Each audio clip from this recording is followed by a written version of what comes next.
ইফতার আয়োজন পর্বে আজকে করে দেখাবো চিকেন সমুচা। আমাদের দেশীয় হোটেলে যেরকম সমুচা পাওয়া যায় ঠিক সেরকমভাবে এই সমুচাগুলো তৈরি করেছি।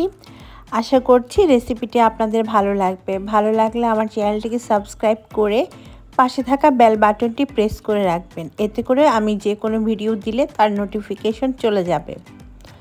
চিকেন সমুচার জন্য প্রথমে পুরটা তৈরি করব। তাই এখানে নিয়েছি 200 গ্রামের মতো মুরগির বুকের মাংস। আর মাংসগুলোকে আমি ছোট ছোট লম্বাটে করে একটু চিকন করে কেটে নিয়েছি। খুব ভালোভাবে ধুয়ে পানিটাকে একদম ঝরিয়ে নিতে হবে। দিয়ে দিচ্ছি হাফ টিস্পুনের মতো লবণ, 1 চা চামচ লাল মরিচের গুঁড়া, ভাজা জিরার গুঁড়া দিয়ে দিচ্ছি 1 চা চামচ, গরম মশলার গুঁড়া হাফ টিস্পুন, কালো গোলমরিচের গুঁড়া হাফ টিস্পুন, সাথে হাফ টিস্পুন দিয়ে দিব ধনে গুঁড়া, আদা রসুন বাটা দিয়ে দিচ্ছি 1 চা চামচ করে, টমেটো সস দিয়ে দিব 1 টেবিল চামচ।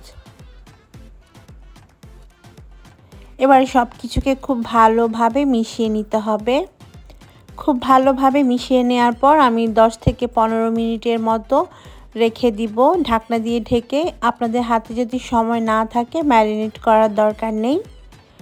15 মিনিট পর চুলায় একটা প্যান বসিয়ে দিয়েছি, তাতে দিয়ে দিচ্ছি 3 টেবিল চামচ পরিমাণ তেল। তেলটাকে একটু গরম করে নেওয়ার পর আমরা ম্যারিনেট করা চিকেনের টুকরোগুলো এর মধ্যে দিয়ে দিব। এখন মিডিয়াম হিটে আমরা এই চিকেনটাকে ভেজে নিব তেলের মধ্যে 1 থেকে 2 মিনিট।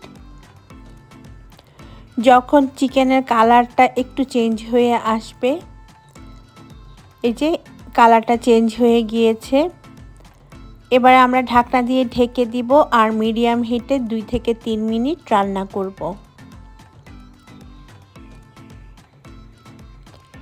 3 মিনিট পর ফিরে এসেছি আর দেখতে পাচ্ছেন চিকেন থেকে বেশ পানি বের হয়েছে। এবার আমি খুব ভালোভাবে নেড়েচেড়ে দিব আর ঢাকনা দিব না। এখন এই ঢাকনা ছাড়াই এই চিকেনটাকে পুরোপুরি সিদ্ধ করে নিতে হবে আর বের হওয়া পানিটাকেও শুকিয়ে নিতে হবে। প্রায় 6-7 মিনিট আমি ঢাকনা ছাড়া রান্না করার পর দেখতে পাচ্ছেন চিকেনটা সেদ্ধ হয়ে গিয়েছে আর যে পানিটা বের হয়েছিল সে পানিটাও শুকিয়ে গিয়েছে। এ পর্যায়ে দিয়ে দিব 2 কাপ পরিমাণ পেঁয়াজ কুচি। পেঁয়াজটা চিকেন সেদ্ধ হওয়ার পর অ্যাড করতে হবে। 1 টেবিল চামচ দিলাম আমি কাঁচামরিচ কুচি আর 1 মুঠো ধনে পাতা। এবার সব কিছুকে আবারও খুব ভালোভাবে মিশিয়ে নিতে হবে আর 2 মিনিটের মতো রান্না করতে হবে। এ পর্যায়ে খেয়াল রাখবেন পেঁয়াজটা যেন নরম হয়ে না যায়। পেঁয়াজটা একটু কাঁচা কাঁচা ভাব থাকতে হবে, না হয়তো খেতে ভালো লাগে না। 2 মিনিট রান্না করার পর দেখতেই পাচ্ছেন আমাদের পুরটা একদম তৈরি। পেঁয়াজটা একটু কাঁচা কাঁচাও রয়েছে। এ পর্যায়ে আমরা আরও একটা উপকরণ দিব, সেটা হচ্ছে সমুচা শিটগুলো আমি অল্প করে ভেজে নিয়েছি আর সেগুলো এখন ভেঙে আমরা এই পুরের মধ্যে দিয়ে দিব। আপনারা খেয়াল করে দেখবেন বাজার থেকে যে আমরা সমুচা কিনে খাই সেখানে কিন্তু এরকম সমুচা শিটগুলো দেওয়া হয়। তো সেরকম কিছু সমুচা শিট আমি এরকম ভেজে নিয়েছি, তারপর এখন ছোট টুকরা করে দিয়েছি। তো আমি কিন্তু চিকেনটাকে একটু ছোট ছোট টুকরা করে দিয়েছিলাম, স্প্যাচুলাটা দিয়ে ভেঙে দিয়েছিলাম। সমুচা শিটটা আমি খুব ভালোভাবে এখন চিকেনের সাথে মিশিয়ে নিয়েছি আর আমাদের পুর কিন্তু তৈরি। এখন চুলা থেকে নামিয়ে ঠান্ডা করে নিতে হবে।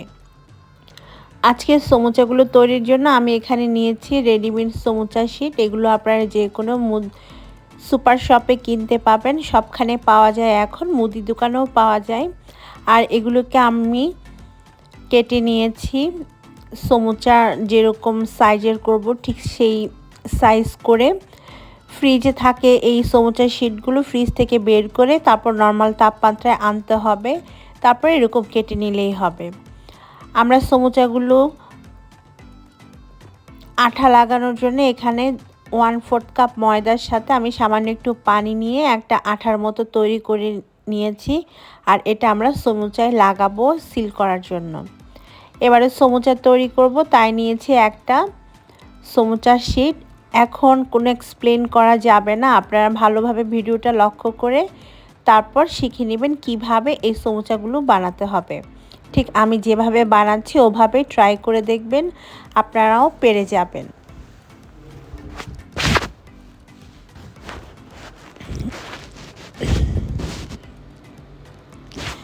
আসলে এটা এক্সপ্লেন করার কিছু নাই, দেখে হচ্ছে আপনাদের শিখে নিতে হবে। ভাঁজটা আমি কিভাবে দিচ্ছি সেটা, যে অংশটা ফাঁকা আছে সেখানে আমরা তৈরি করা ময়দার গ্লুটা খুব ভালোভাবে ব্রাশ করে নিয়েছি। তারপর আরেকটা ভাঁজ দিয়ে দিচ্ছি অপর পাশ থেকে।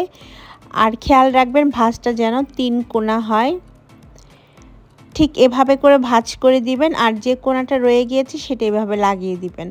ব্যাস তৈরি হয়ে গেল আমাদের চিকেন সমুচা। আর এভাবে করে আমি সবগুলো সমুচা বানিয়ে নিব। আমি আজকে যে পরিমাণ পুর তৈরি করেছি তাতে আমার 25টার মতো সমুচা হয়েছে। এগুলোকে আমি ফ্রোজেন করব। ফ্রোজেন করার জন্য আপনারা যে কোনো বক্স বা জিপলক ব্যাগে রাখতে পারেন। প্রথমে আমি এই প্লেটটা সহ এগুলোকে ডিপ ফ্রিজে রেখে দিব। যখন এগুলো একটু শক্ত হবে তখন আমি জিপলক ব্যাগে করে রেখে দিব। জাস্ট ভাজার 20 মিনিট আগে ভাজলেই হবে। কিছু সমুচা এখন আপনাদেরকে ভেজে দেখাবো, তাই চুলার মধ্যে আমি তেল ভালোভাবে গরম করে নিয়েছি। এখন মিডিয়াম টু লো হিটে সমুচাগুলোকে ভাজতে হবে। তো তেলটা ভালোভাবে গরম করার পর এর মধ্যে সমুচাগুলোকে দিয়ে দিতে হবে। তারপর এই সমুচাগুলোকে উল্টে পাল্টে আমি কাঙ্ক্ষিত কালার আসা পর্যন্ত ভাজবো, বা গোল্ডেন কালার আসা পর্যন্ত এগুলোকে ভেজে নিতে হবে।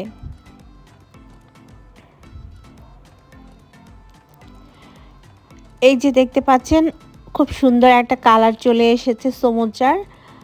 প্রায় 6-7 মিনিটের মতো সময় লাগে মিডিয়াম টু লো হিটে এই সমুচাগুলো ভাজতে। আমি এখন এগুলোকে তেল থেকে তুলে নিচ্ছি, কারণ এগুলো পারফেক্টভাবে ভাজা হয়ে গিয়েছে। ব্যাস এভাবে করে আমি সবগুলো সমুচা ভেজে নিব। তো দর্শক দেখেছেন নিশ্চয়ই কত ইজিভাবে সমুচা বানানো যায়, একদম হোটেলের মতো করে। আশা করছি আমার আজকের পর্বটি আপনাদের কাছে ভালো লেগেছে। ভালো লাগলে আমার চ্যানেলটিকে সাবস্ক্রাইব করে আমার সাথে থাকবেন, সেই সাথে পাশে থাকা বেল বাটনটি প্রেস করে রাখবেন। এতে করে আমি ভিডিও দিলে তার নোটিফিকেশন পেয়ে যাবেন। আল্লাহ হাফেজ।